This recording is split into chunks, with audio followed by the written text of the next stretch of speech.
And welcome to Gamers Arcadia Show episode 3. This week I have a bit of a shorter episode. We're going to have a review of Section 8 Prejudice, and then we're going to have a contest with some cool prizes from the developer Timegame Studios. Enjoy. Section 8 Prejudice is a full-featured $15 downloadable title. It's a unique FPS, but is it fun? Presentation is often something that downloadable titles lack. From the title screen, you'll notice that that's not the case with Section 8 Prejudice. You'll instantly hear a militaristic theme that fits the game well, and then you'll see clean menus that allow you to easily access each multiplayer mode, as well as your stats and loadouts.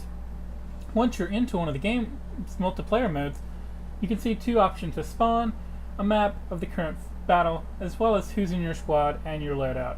You can even click on a loadout and go in and make some quick changes. The game runs on the Unreal 3 engine, so graphically it looks pretty good. Here you can see your visor is covered with some frost, just one of the nice details that Timegame Studios took the time to put in. You'll see things like that throughout the whole game. If you splash through some water, your water droplets hopefully only shoots faster. The single player campaign will last you around 5 hours. The story isn't amazing, but you'll play through several different environments and fight hordes of enemies. You'll also be introduced to the game's vehicles, and of course, get to cause a lot of explosions. The voice acting is solid, lines are for the most part sound natural. As you progress through the story, you will gain more weapons and mods to use in single player. The gameplay is an interesting mix of Halo, Battlefield, and even a bit of Tribes. It may sound like your typical FPS, but it actually plays quite a bit differently. Conquest mode has 2 teams vying for control of up to 4 control points. As you hold them for a certain length of time, you gain victory points. Your team's goal is to get the ascribed number of victory points. For a more thorough breakdown of the multiplayer, see my article in the description. When spawning in multiplayer, you actually drop from orbit, meaning you have to avoid the enemy AA gun's territory, otherwise you may not even make it to the ground.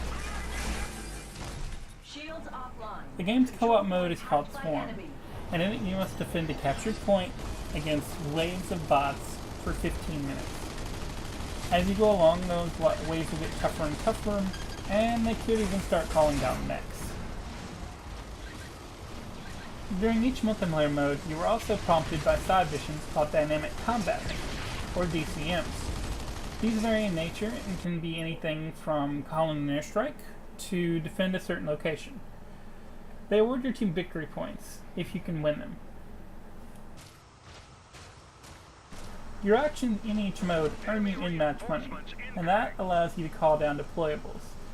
You can call in a number of objects from supply depots to turrets, and even a 4-player tank. Just make sure you take down enemy AA guns first, otherwise your hard-earned cash goes up in an explosion. The loadout system is one of the really cool parts of the game. Like other first-person shooters, Section 8 Prejudice has a persistent leveling system and unlocks. As you can see here, there are nearly 50 unlocks, and I have around half of them. You can actually level up all the way to level 100, but only unlock stuff up to level 85. Some of the unlocks actually need to be achieved via achievement or trophy. Each loadout has 2 weapon slots, 2 equipment slots, and several upgrade slots. The upgrades really allow you to adjust to your playstyle. You can add more bullet damage or more accuracy or a number of other stats. If you want to have more AA gun resistance, you can do that. The weapon mods you select can drastically change a weapon. For example, you can have a machine gun that's good at taking down enemies, or that's good at taking down structures and vehicles. Or you may have a gun that's really good at taking down shields. It's entirely up to which mod you pick.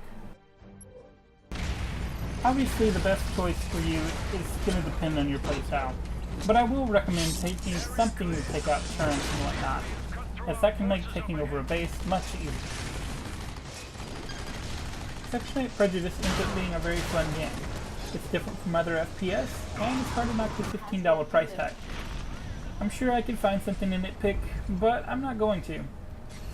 The different weapon mods really give you some nice options and can drastically change how a gun is used. The single player, while not overwhelming, is still a nice addition to a multiplayer-focused game. In the end, I had a tough time deciding between an A- and a B+. I decided to go with the A- just because of the fun factor for me.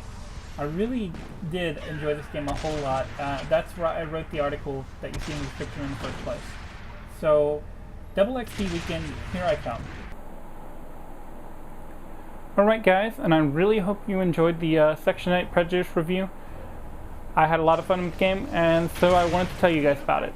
But this week we wanted to go with a little bit shorter show, try to see how things went. Tell us what you think about this format change. I know the last 2 episodes have been pretty long, so which did you kind of prefer? You want something kind of in the middle. But let us know either by comments here, give us constructive criticism, all that kind of stuff. You can also email us, ga@gamersarcadia.com, with those comments or constructive criticism. Or if you think up any topics or questions you want answered or talked about in future shows, feel free to toss those along too. But this week, the contest I mentioned, we collaborated with Timegame Studios, and we've got some Section 8 swag to give out. Some people might get a Section 8 t-shirt or a poster, and I think some of them are even going to be signed by the Timegame team. And we're also giving out some codes for the PS3 version of Section 8 Prejudice. So if you want to get in on this action, go to twitter.com/Gamers Arcadia, and you're going to need to follow us there, and I'll explain why in just a second. But you're going to make up a tweet, and it's going to be @Gamers Arcadia. Make sure you include the hashtag Section 8. That's all one word after the hashtag, of course. And then you're going to tell us if you could drop it in the world, a la Section 8. Where would you drop it to and why? And make it interesting, make it clever, make it funny, but try to keep it not vulgar, because that's probably not going to win you the contest. But something interesting, funny, that could. But we're going to determine some winners, and after that we're going to direct message you. If you do not have Section 8, please put no game or don't have S8 or no have S8, something like that. Just use as few words as possible in that. If you need to use multiple tweets, that's fine. Just make sure you keep that hashtag Section 8 in there so that we know it's an entry. But once you've done that, we will direct message the winners and tell them how to get into contact with us further, so we can get their address and all that stuff.